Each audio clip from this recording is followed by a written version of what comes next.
My name is Ricky, and I fight MMA, mixed martial arts. So when I first started believing in God, it was because I hit rock bottom.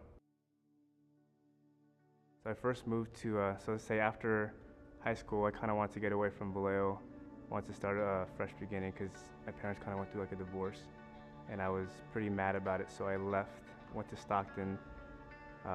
I heard they had like a really good wrestling team out there, so I decided that it would be a good start for me to kind of see where that would take me.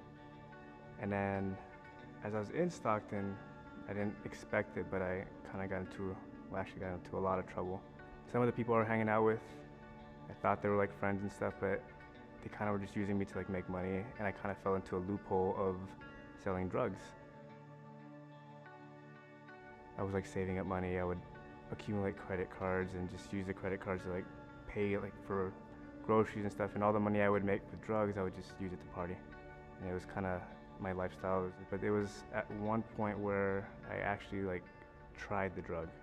So I tried it, and at that point I became hooked. I stopped wrestling, dropped out of college, and my whole purpose of working was to make more money so I could buy more drugs. And it was like a ripple effect. It was in the summertime. I was walking around with my shirt off, and I just so happened the week before I got a tattoo on my right rib cage. The tattoo was of Jesus' face, just kind of like hidden in a silhouette with like roses and all that. The guy that was selling me drugs, his fiance she was like kind of curious. She's like, "What's that tattoo on your side?" And I was like, "Oh, it's nothing. Don't worry about it. Don't worry about it."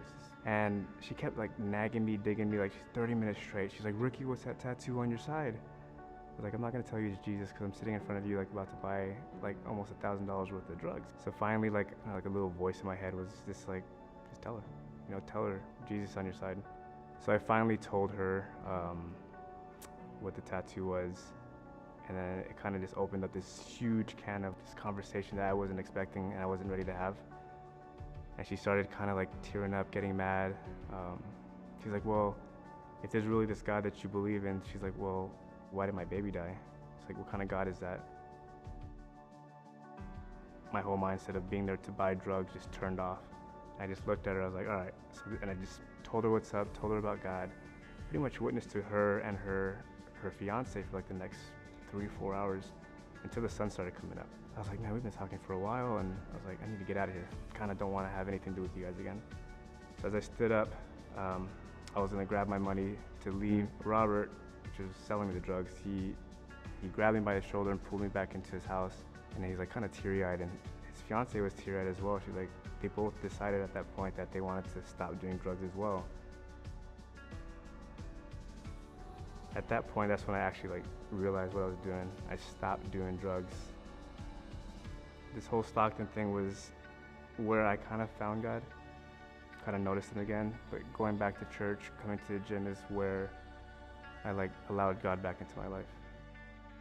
And I think it was the first or second day that I came into this gym. I had like this huge ego. So I go with this little Asian girl, her name is Jill, and she knocks me out. She puts me on my butt and she kicked me in the face and kind of like woke me up. I was like, wow, I need to like humble myself. Like I'm not as big and strong as I thought I was. And from that day forward, I used the gym as like my outlet. I found a good church, which is Northgate, that I actually feel a part of, feel like I'm at home.